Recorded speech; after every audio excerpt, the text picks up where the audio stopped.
Hi everyone, welcome to the next video from this page 8 from the Tiny Year by Agotapop, the Colouring Heaven magazine. Now I thought we would do this picture down here today.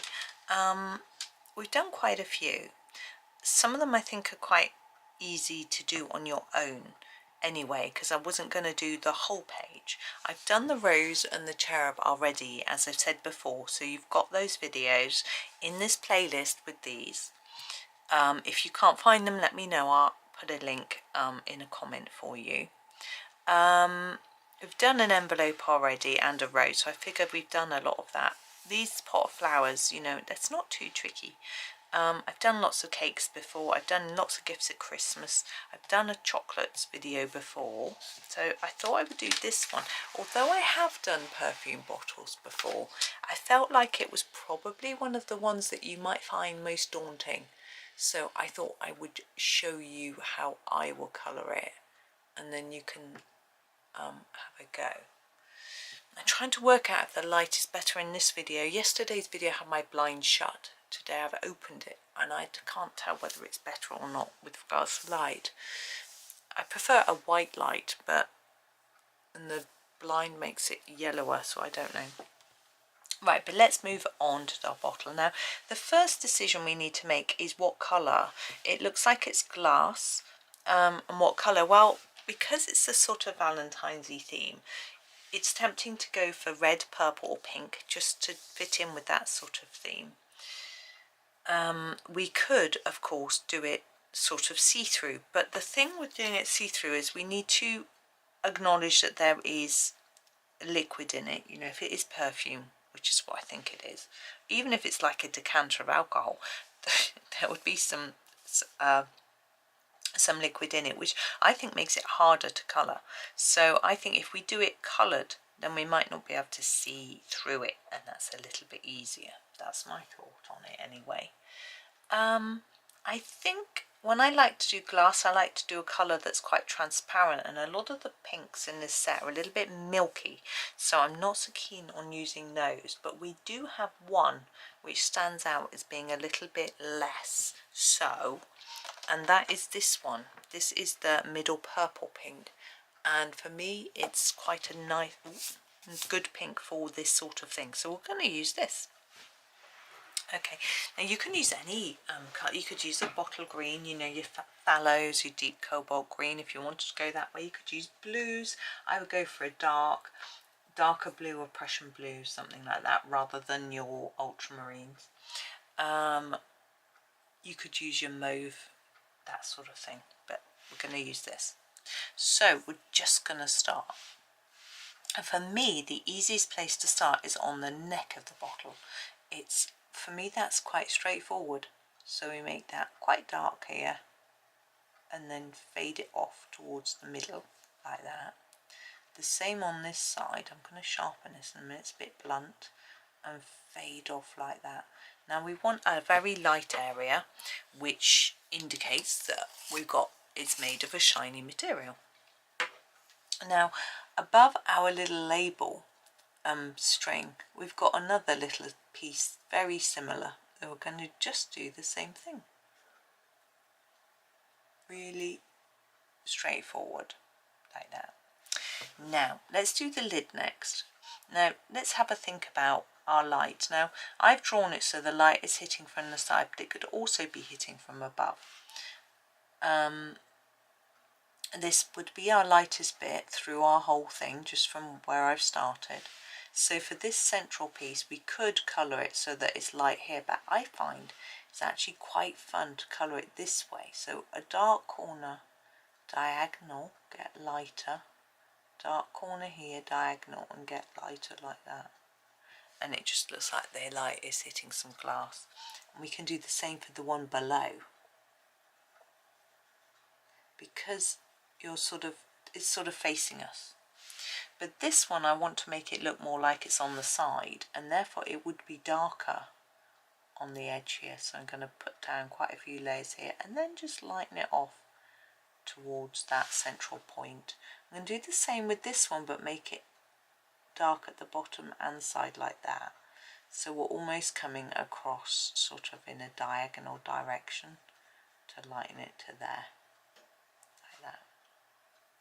These, we'll do this opposite on this side, so darker sort of from the corner, and this one darker from the bottom and side, like that. Then we've got our top. I want that quite light. I'm just going to put a sort of touch on there, just a tiny bit. And this bit is going to be a bit darker because it's underneath. So just layer it a little bit more. And then this one as well. Okay, so there is our lid. Now our bottle and lid are going to be the same. I'm just figuring they're all the same, sort of just a whole pretty glass, the whole of it being the same, so I can't get the words out. So this part here is more likely to be hitting light from above than maybe this bit, although we want to remember that we've got a light bit coming down the middle here. So I'm thinking we could do this side a bit like this side, so we've got a bit more here and then sort of fade like that, and the same here. Now you don't have to use just one pencil for this sort of thing. You could use a variety. I think I'm going to do something like this on this one. Keep this angle the same though, like that. Now here we need our shine, I think, down the middle. So that's what I'm going to do here. So I'm just going to fade it towards the centre so that we really know that this is the closest bit to us. Oops, let's hold it still. There we go.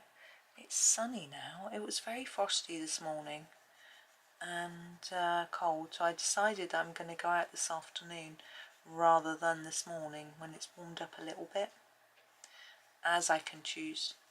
I always find it's quite good going out straight after lunch as well, because sometimes I get really tired when I go out, and then I come home and I realise it's because I've got dehydrated.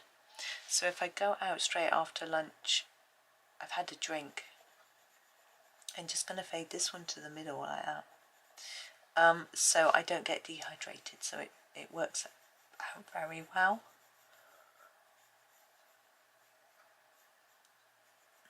There we go. And the same this side, so I'm just going darker on the edge. Got a little bit in there. Yeah.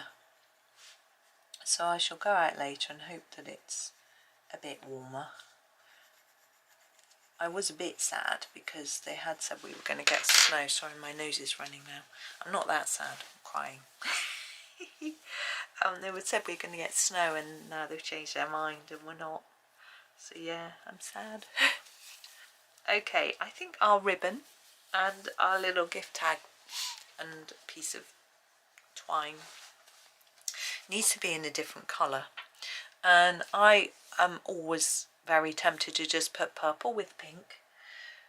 I'm wondering whether to do something different. Green goes quite well with pink, but we shall do some green on our leaves here. I think I am going to just go with purple. Blue, or I could do blue. Let's do blue just for a little bit of a difference. I'm gonna try my bow in the Delft blue, just so it's a bit different. I need to give it a sharpen.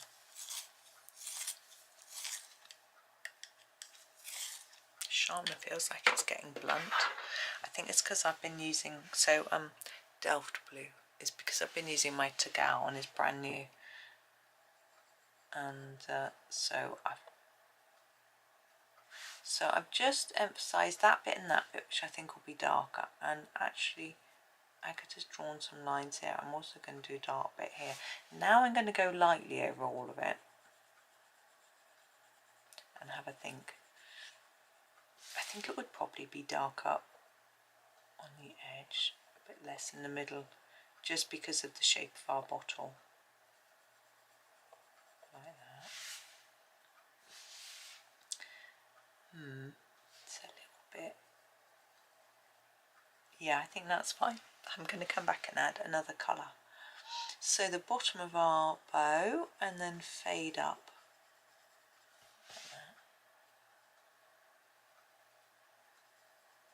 And this top piece, we want a dark bit here where there would be some shadow from the bow below.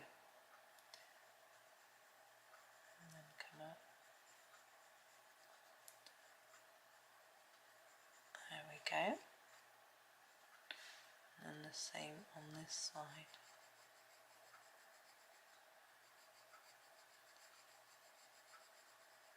I nearly started humming then.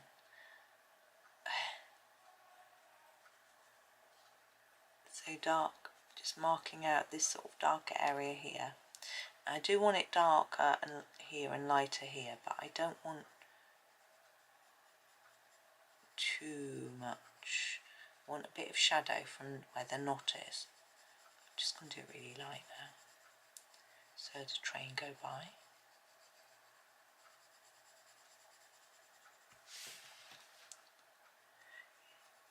We were going to get trains yesterday, but ended up going in the car. It's, I think, in a way the trains are a bit less stressful. Although they're sometimes delayed, it's very unlikely once you're on it that it's going to be delayed. Although my son has sat on a train for an hour where trespassers got on the line and they had to clear them off and check the line and safety checks and everything. It's just so he was like, I think he was sat still on the train for an hour and a half or something, so he was really late. But anyway, as I say, it doesn't happen often, and he actually won't be getting a train, which is quite good. Next year when he does his placement, he'll be walking, and my other son, if he gets his, he will be getting a train, but there is a bus. So if trains aren't running for any reason, which often they aren't due to strike action, and well, I say often, not that often, but you know, there are times, all weather, he can get a bus. Whereas, because of the place he works at, and I think there are a couple of buses in the morning. One of them takes a really long time. It goes by lots of villages, you know, but it's still an option. Right, I'm getting my white because I want to, this left a sort of a spotty look, and I want to have a more finished, smushy look, and the white will just fill in those little gaps for me.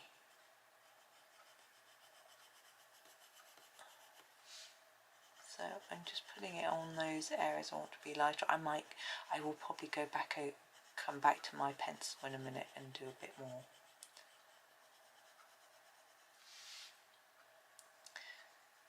There we go. Now I don't mind the white showing through so much on our bottle because it's glass, it's white. I mean, it's not as pink, but I'm talking nonsense. Because it's shiny, it can get away with lots of white. But the ribbon, even though it's silky, I just wanted it to have look a bit less sort of spotty from the paper texture. I was asked about this paper, best pencils on Colouring Heaven paper. Now it's quite a smooth paper. I do find that harder pencils work better because then, but it's worth playing around with it because it is a very personal thing. I have used softer pencils and they're not, I have no problem with them. I'm just going to grab my pink, my middle purple pink. Now along here, look, I haven't gone all the way to the edge, and that wasn't a purposeful decision, that was an accident. So I'm just going to put a little bit in, that's all, nothing much. Now up here we've got a piece of twine, little label. I'm thinking let's go for a slightly different colour, but still a purple. So I'm thinking we could go for the sort of blue violet, and I think it'll work with this colour. I'm going to again just try and fade it off a little bit towards the middle. That didn't really work. Just to make it look like it's got a bit of shine. Now our little card, I think we do make it really sort of light and pastel-y. So I'm thinking that the violet will work well. Just a light rubbing of violet.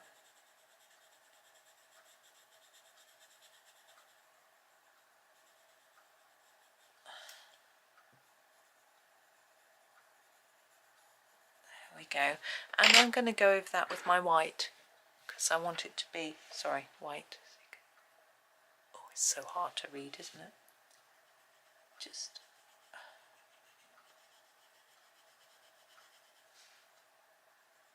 can hear noise outside. I can't banging. Strange. It's not really looking that pale, but I think it's fine. Now I have our little flower. We could do it pink, purple, bluish.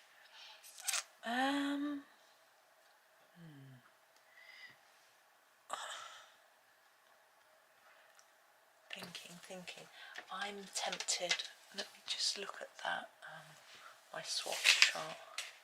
Yeah, I'm going to use the indanthrene blue for my flower. So I am going to try and fade my petals off a little bit towards the tip.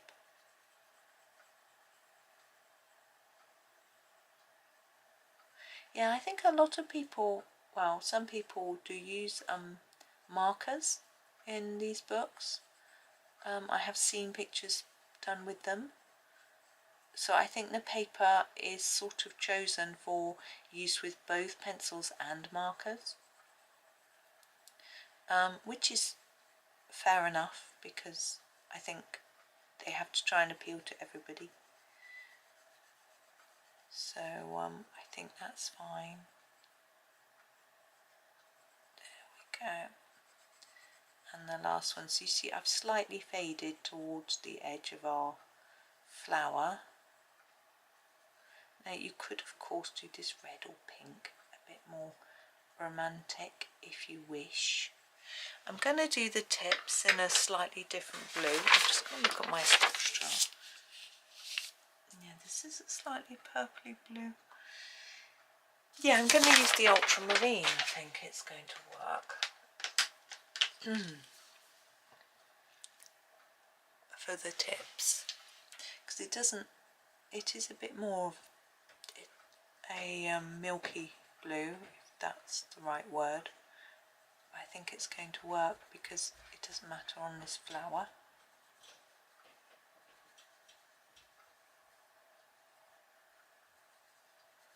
Now, one thing we can do on our bottle, which I'm telling you now in case I forget, is put some white on it to sort of emphasise that it's got a shine. I'm going to do the centre of our flower black. So I'm hoping I do remember to do my pen because I want to do some white dots in the middle of the flower. There's some centre. Oh, missed a tiny bit. There we go. Now the leaves, I always feel that using a bluey green works better with a blue or a purple or a pink. I'm actually going to grab this deep cobalt green and I'm going to try and fade towards the tip of the leaf. My son's just gone upstairs. It might mean he's finished his work, but I need to check with him because he's been doing his homework, which is good, but he hasn't started work on his assignments and they're due quite soon. But I know he's really tired after yesterday with his interview and that. Right, for the tips, I'm actually going to go, whoops, quite light. Like, quite light. This is the light phthalo green. So I'm going to go for that. I need to sharpen it. I think this is a new one. It's exciting.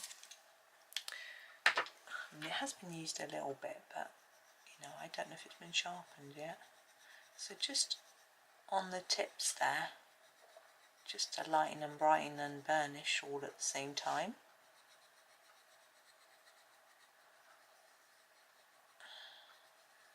Now you could take some darker colour to put some shadow under the ribbon and behind the flower. I'm going to do that, I think, with my Paynes grey. Oh, I can get it out of the tin.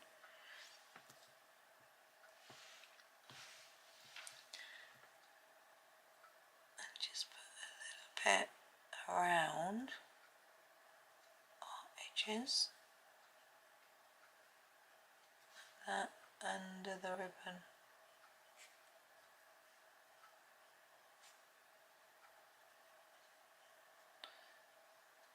There we go. Under the knot, it's just basically going all the way around and under there. You could emphasise this a bit more if you think it needs it. I don't think it does, but I'm just doing it anyway because I'm fiddling. I don't really want to fiddle with that, I don't think. Right, white pen. Jelly roll 10. The first thing I'm going to do is our flower. I'm going to try and do very light dots. If you're not very good at doing light dots or you don't know how, use the smaller nib pen. This is the 10, it's quite big, but that's that. And we can also, I'm just going to put a few white marks on the where Agata has actually put them on herself. I'm just going to trust her and do that because she knows what she's doing, obviously. She's a very, very good colourist as well as good at drawing. So she has an Instagram channel. I would recommend going to have a look because she shows some of her coloured work, which she does on her Etsy as well a little bit. As examples, but on Instagram it's beautiful, but I think quite a lot of the time it's a story, so it isn't always there, but just lovely. Anyway, that is me done. As I said, I don't think I'm going to do any more from this page, just because we're sort of going to move away from Valentine's a little bit this month, because I know not everybody does it, so I think it's time to do something a little bit different. I've got a few ideas already, of course. So thank you for watching. I will share this completed page with you though, because I will finish it, and then you can take ideas of colour and things like that from that. But sometimes I think it's just, you know, just need to know when to stop and move on to something a little bit different, because we've done a lot of Agata's stuff. Not everyone has this book, you know. But that's me for today. Thank you for watching. Hope that you have a really super day and happy colouring.